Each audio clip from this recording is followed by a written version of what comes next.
En 1 ou 2 minutes, je vais essayer de vous expliquer pourquoi vous devez absolument activer GA4 maintenant. C'est parti. Pour comprendre déjà ce que c'est que GA4, il faut comprendre le principe d'Analytics, Google Analytics, qu'on va appeler GA3, si vous voulez, celui qu'on utilise encore maintenant.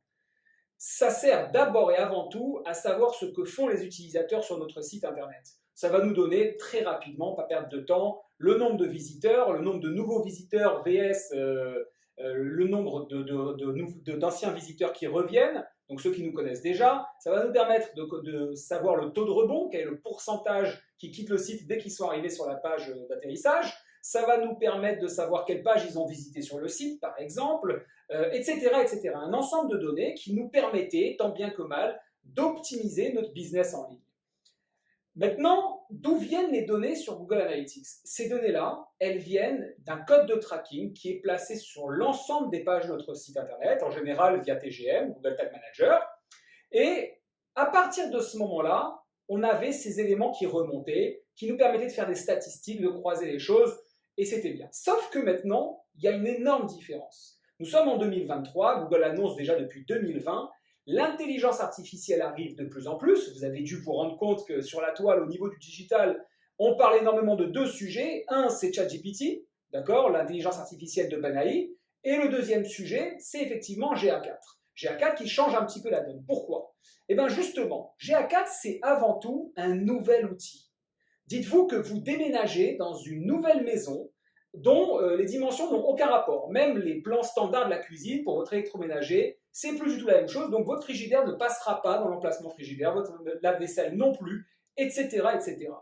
À partir de ce moment-là, maintenant qu'on l'a dit que c'est un nouvel outil, il faut savoir que le focus de ce nouvel outil qui est GA4, c'est une nouvelle manière bien plus poussée, ciblée sur l'analyse. Un exemple, on va pouvoir travailler plus en détail, de manière plus transparente, l'analyse multiplateforme.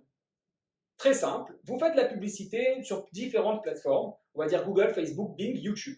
Chacun vous dit, je vous ai généré 50 ventes. Sauf que quand vous allez sur votre interface de site, vous ne retrouvez pas 200 ventes. D'accord? 50 pour Google, 50 pour Bing, 50 pour YouTube, 50 pour Facebook.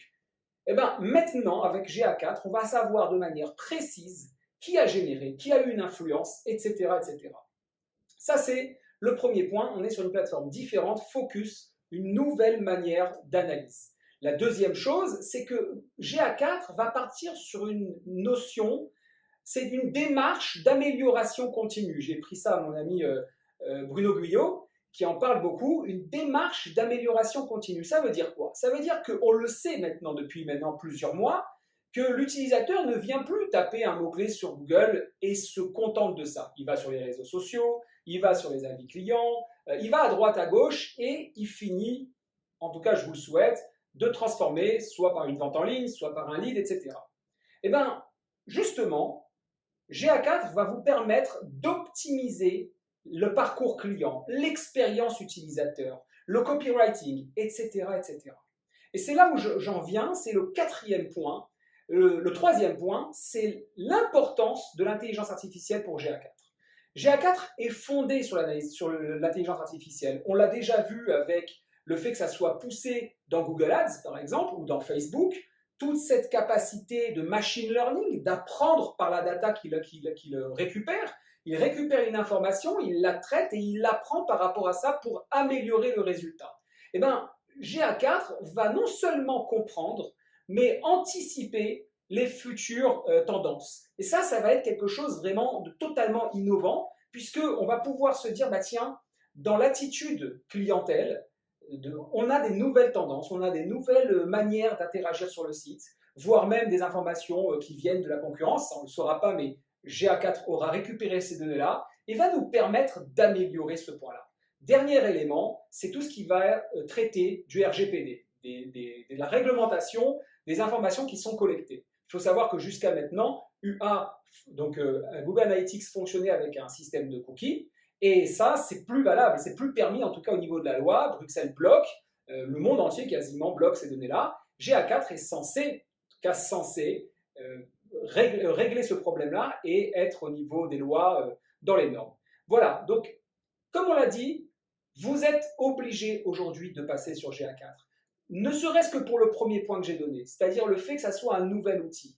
Les données que vous n'avez pas pu avoir sur le mois de juin dernier, juillet, août, septembre, vous ne pourrez plus les avoir dans le futur. C'est-à-dire que vous ne pourrez plus faire de comparatif par rapport à N-1, etc., etc.